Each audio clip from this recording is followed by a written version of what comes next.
SpongeBob is an icon. Nobody can disagree with that statement. But just like any other famous figure, animated or real, there are both people who love and hate him. Yet in my experience, anybody that grew up in the late 90s through the 2000s seems to have almost the same consensus. SpongeBob is everywhere. This can be seen in today's pop culture, part of millions of memes, is in the middle of his 12th season, and has a third movie in production, and over $13 billion of revenue. But let's go back to the beginning.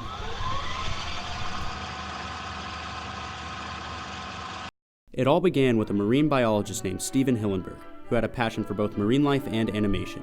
And while teaching as a marine science educator at the Ocean Institute in Dana Point, California, he decided a great way to use both of his talents was to make an educational comic called The Intertidal Zone. Hillenburg created the comic in 1989. It starred a very early rendition of SpongeBob called Bob the Sponge.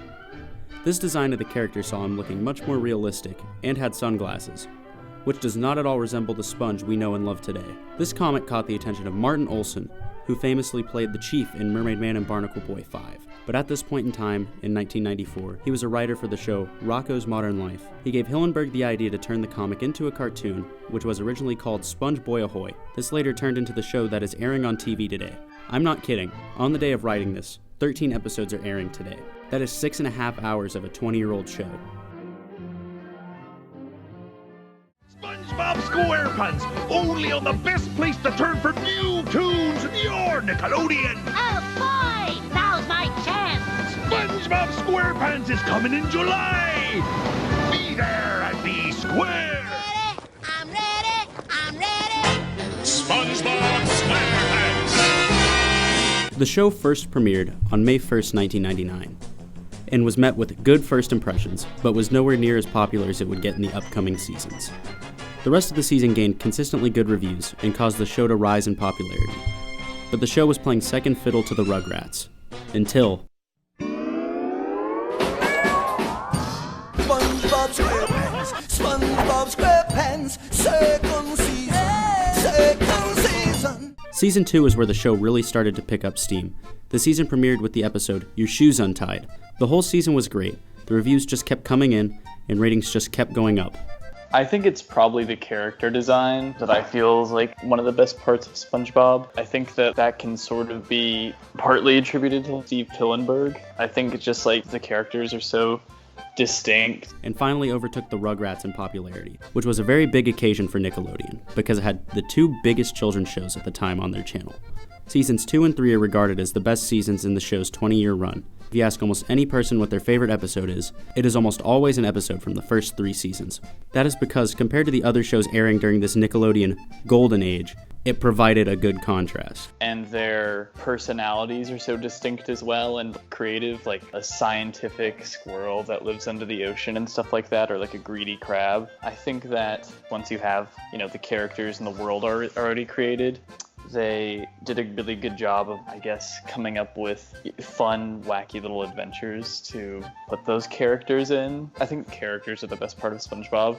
SpongeBob influenced me in the way of how cartoons were made. I really liked how each episode started off differently from the last one. Some episodes started off with not just SpongeBob, but with other characters like Mr. Krabs or Patrick in their own sort of solo episode.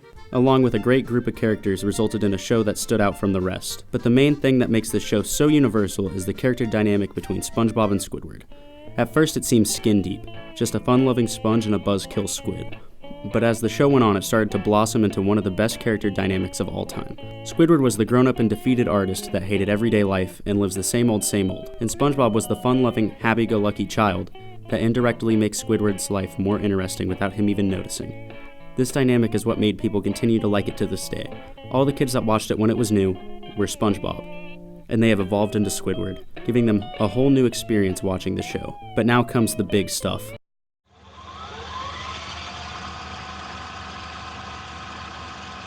The first SpongeBob movie was released on November 14th, 2004. The movie was in production for about 2 years, and on its opening weekend alone, it made $32 million, which when adjusted for inflation in 2019, is about $43.5 million, which is the most money Nickelodeon films had ever made since the release of the Rugrats movie.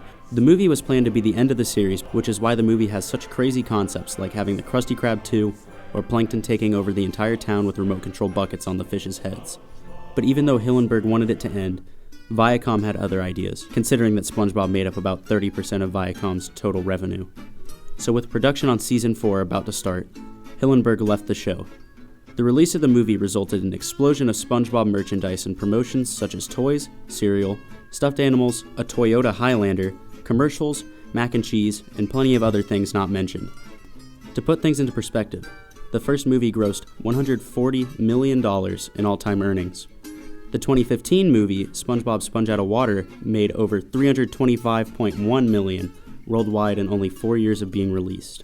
I guess my earliest memory of SpongeBob is going to preschool and showing like the new episodes and like the weirdness out of it, and I enjoyed it. And I kind of grew up just watching the older episodes and like growing a stronger appreciation for them gradually, even till now, where like I still watch it and I'm like laughing, like even more than before. So yeah, I think I'm continuing to grow up with SpongeBob. I actually do still enjoy SpongeBob, even in 2019. I don't think the show will ever die. Obviously, the actors, one day, they all eventually will, but I feel like even the earlier episodes, they're still fun to watch, even if you already know what happens. SpongeBob influenced my sense of humor a lot, where I'd point out really dumb things, be really sarcastic, and just overall stupid. I think like that type of humor stems from SpongeBob, from like jokes from Patrick, the stupidity, and overall like it relates across everything. SpongeBob's humor really can just be for kids, for adults, for anybody, just because how universally stupid it is. I think SpongeBob will never die because just the overall arc, the overall story, the overall characters in each show and each episode, it's just like timeless. It's these type of characters you grew up with, and they're very close to your heart. And honestly, I think even though if the show gets canceled, these characters will live on in their legacy. But even though the generation that experienced the original 3-season run of SpongeBob had grown up, the show left an impression on them, which can be seen in the rise of memes.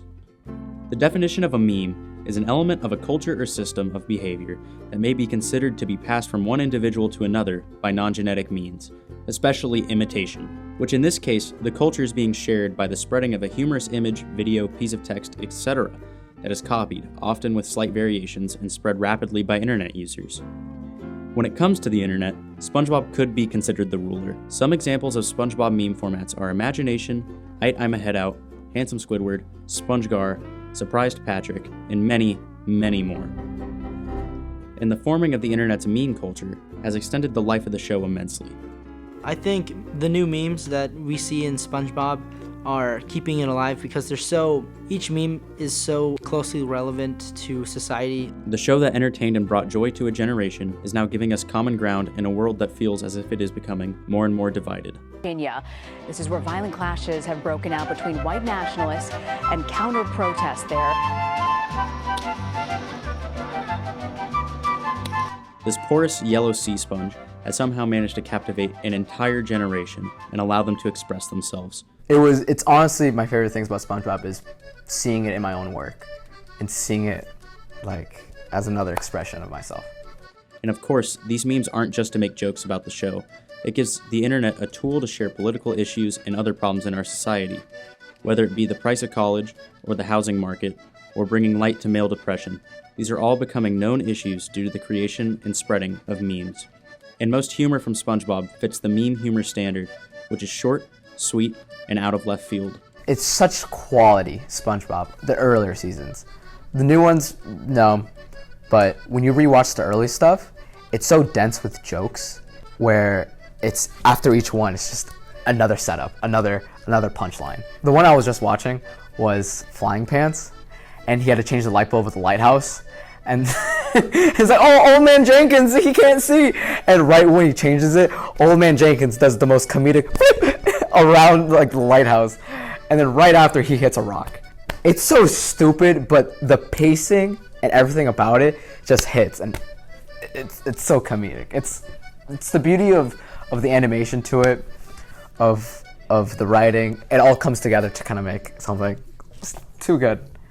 It's almost as if Steven Hillenburg had planned all of this out, which is very unlikely, but he just happened to have the right comedic style to allow SpongeBob to become a juggernaut in the media landscape. I think if SpongeBob existed in like a different timeline in which the internet didn't become what it was, I think it would still have the popularity it has. It maybe wouldn't have the same lasting power that it's gone through, but I do think it would have been as memorable and as popular as it was.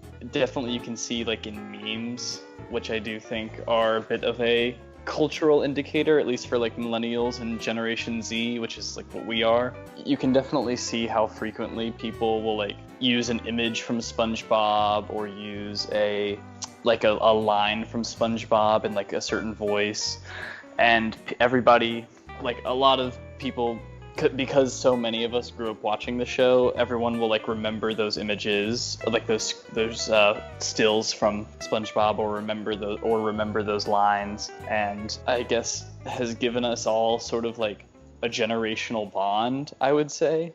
So this brings us all the way back to the present day, and with the passing of Hillenburg on November 26th, 2018, nobody could help but wonder if SpongeBob was going to die with him. But with a remake of the 2003 hit SpongeBob Battle for Bikini Bottom and a third movie on the way, I think it's safe to say that the internet will not let Hillenburg or his happy yellow pal be forgotten.